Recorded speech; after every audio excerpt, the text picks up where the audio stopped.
ना ये सरकार मेरी है, ना ये रब मेरा है, ना ये सरकार मेरी है और ना ही ये रब मेरा है और ना ही ये बड़ा सा नाम मेरा है। बस इस बात का गुरूर है मुझे, बस इस बात का गुरूर है मुझे कि मैं इस भारत की हूँ और ये भारत मेरा है और ये भारत मेरा। इसी के साथ नमस्कार, मैं अनुष्का ओम हरिहर महाविद्यालय कुंडौरा हमीरपुर में बेसिक सेकेंडरी यूनिट 2 की छात्रा हूँ और आज का टॉपिक है राष्ट्र निर्माण में युवाओं की क्या भूमिका है। तो जैसा कि हम सभी जानते हैं कि हमारे देश में 12 जनवरी को स्वामी विवेकानंद जी के जन्म दिवस को एक युवा दिवस के रूप में मनाया जाता है। स्वामी विवेकानंद जी का जन्म 12 जनवरी 1863 ईस्वी में एक दंत परिवार में हुआ था। इनके पिता का नाम भुवनेश्वर देवी है। इनके संन्यास धारण करने के पहले ही इनका नाम नरेंद्र नाथ दंड था, परंतु संन्यास धारण करने के पश्चात ही इनका नाम स्वामी विवेकानंद जी रखा गया। अब बात आती है युवा दिवस मनाने की। तो आखिर हम युवा दिवस क्यों मनाते हैं, क्या उद्देश्य है युवा दिवस मनाने का? तो हम युवा दिवस से इस मुख्य उद्देश्य के साथ बनाते हैं कि भारतीय युवाओं को स्वामी विवेकानंद जी के जीवन से प्रेरित करने के लिए बनाते हैं। यह राष्ट्र निर्माण में जीवन को एक नई ऊर्जा प्रदान करता है।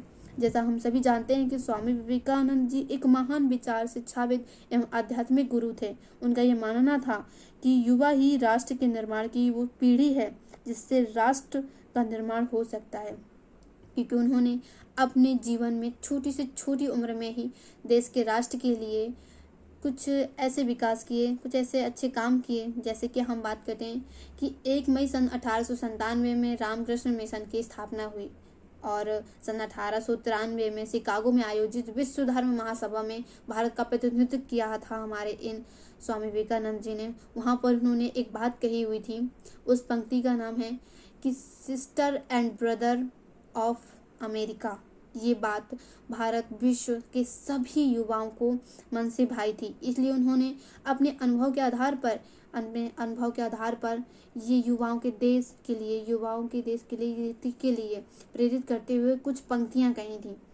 वो पंक्तियाँ ये हैं कि जब तक हमारे पास ज्ञान नहीं होगा तब तक हम जीवन के किसी भी मार्ग पर सफल नहीं हो सकते, कि जब तक हमारे पास ज्ञान नहीं होगा हम जीवन के किसी भी मार्ग पर सफल नहीं हो सकते। और अगर हम सफल हो भी गए तो हमें ज्ञान होना ज़रूरी है। अब बात आती है कि हमें ज्ञान मिलता कहाँ से, तो ये ज्ञान हमें हमारी एकाग्रता से मिलता है। अब एकाग्रता के लिए कुछ पंक्तियाँ हैं कि पढ़ने के लिए ज़रूरी है एकाग्रता,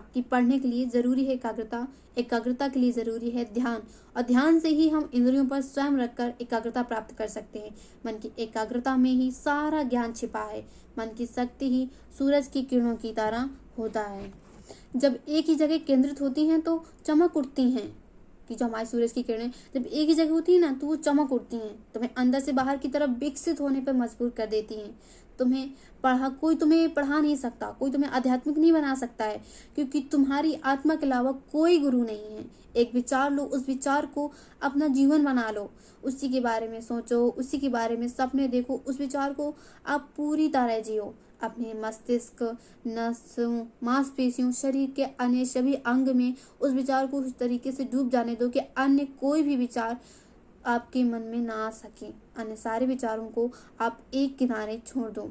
एकमात्र यही सफल होने का सही तरीका है। एक समय में एक ही काम करो और उस काम में अपनी आत्मा को इस तरह लगा दो कि वो योजना एकदम सफल हो जाए। आप कोई भी योजना बड़ी मत बनाइए, क्योंकि आप एक बार में नहीं जीत सकते हैं। तो आप कोई भी योजना का आरंभ करें तो उसकी छोटी छोटी योजनाओं को लेकर आप एक बड़ी योजना का बना सकते हैं। यहाँ पे हम कह सकते हैं कि कहते हैं ना कि लोग बूंद बूंद से घड़ा भरता है, उसी प्रकार हमारी छोटी छोटी योजनाओं से ही हम एक बड़ी योजना का आरंभ कर सकते हैं। अपने पैर जमीन पर रखकर आगे और इतना आगे बढ़ो, इतना आगे बढ़ते रहो कि जब तक आप अपने काम में व्यस्त हैं तब तक आप आशामान हैं। आपके आसान हैं, लेकिन आलसी होने पर कोई भी काम आसान नहीं लगता।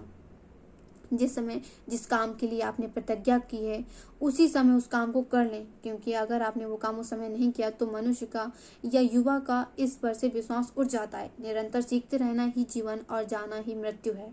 जब तक जीना है तब तक सीखना है। अनुभव ही जगत में सबसे शिक्षक है और शिक्षा से ही हम अपने जीवन का निर्माण कर सकते हैं। और अगर हमने अपने जीवन का निर्माण कर लिया तो हमने राष्ट्र का निर्माण कर लिया। इसलिए इस बात का ध्यान रखें कि हम क्या सोचते हैं, क्योंकि जो हम सोचते हैं वही हम करते हैं या वही हम बनते हैं। यदि हमने ये सोच लिया कि हम कमज़ोर हैं, हम कुछ नहीं कर सकते, तो आप कमज़ोर हैं और हम कुछ भी नहीं कर सकते। लेकिन यदि आप या हमने अगर ये सोच रखा है कि नहीं, हम तो सब कुछ कर सकते हैं क्योंकि हम भी अनंत हैं, जैसे सब अनंत हैं हम भी अनंत हैं, तो आप बहुत अनंत हैं और आप बहुत ताकतवर हैं और आप बहुत कुछ कर सकते हैं। वो कायर है जो कहता है कि ये किस्मत है, वो कायर है जो ये कहता है कि ये किस्मत है। वह मजबूत है जो खड़ा होकर कहता है कि मैं अपना भाग्य खुद बनाऊंगा, कि मैं अपना भाग्य खुद बनाऊंगा। कभी भी ये मत कहना कि मैं कुछ कर नहीं सकता या मैं वो काम नहीं कर सकता।